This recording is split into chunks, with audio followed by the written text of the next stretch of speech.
పర్యాయాలు పిసిసి అధ్యక్షుడిగా, రాష్ట్ర మంత్రిగా, రాజ్యసభ సభ్యుడిగా విశిష్టమైనటువంటి సేవలను అందించి బడుగు బలహీన వర్గాల ఒక గొంతుగా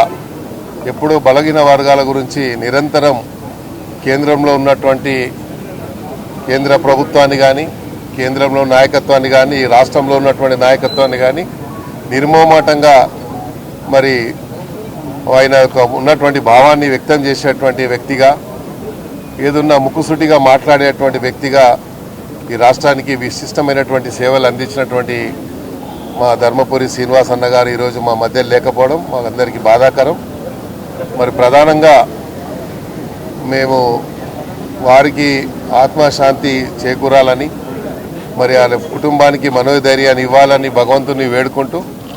నేను గౌరవ ముఖ్యమంత్రి గారిని ప్రత్యేకంగా కోరడం జరుగుతూ ఉంది. వారికి ఈ రాష్ట్రంలో కాంగ్రెస్ పార్టీ అధ్యక్షుడిగా మరి వారి ఆత్మశాంతి చేకూరాలని, మా అందరికీ ప్రధానంగా క్యాస్ట్ వైజ్గా అనుకోండి, మళ్ళీ అదేవిధంగా కమ్యూనిటీ వైజ్గా అనుకోండి,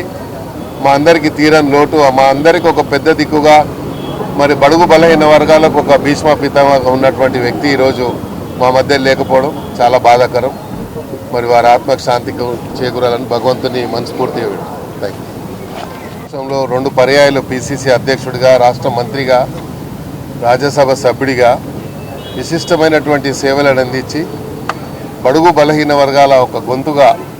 ఎప్పుడూ బలహీన వర్గాల గురించి నిరంతరం కేంద్రంలో ఉన్నటువంటి కేంద్ర ప్రభుత్వాన్ని కానీ, కేంద్రంలో నాయకత్వాన్ని కానీ, రాష్ట్రంలో ఉన్నటువంటి నాయకత్వాన్ని కానీ నిర్మోహమాటంగా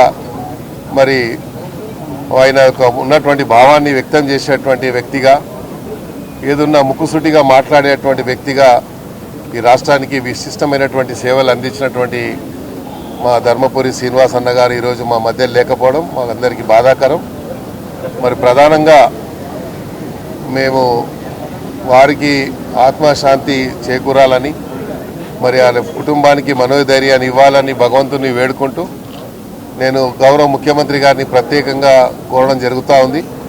వారికి ఈ రాష్ట్రంలో కాంగ్రెస్ పార్టీ అధ్యక్షుడిగా మరి వారి ఆత్మకు శాంతి చేకూరాలని, మా అందరికీ ప్రధానంగా క్యాస్ట్ వైజ్గా అనుకోండి, మళ్ళీ అదేవిధంగా కమ్యూనిటీ వైజ్గా అనుకోండి, మా అందరికీ తీరని లోటు, మా అందరికీ ఒక పెద్ద దిక్కుగా మరి బడుగు బలహీన వర్గాలకు ఒక భీష్మ పితామహ ఉన్నటువంటి వ్యక్తి ఈరోజు మా మధ్య లేకపోవడం చాలా బాధాకరం. మరి వారి ఆత్మకు శాంతికి చేకూరాలని భగవంతుని మనస్ఫూర్తిగా థ్యాంక్ యూ.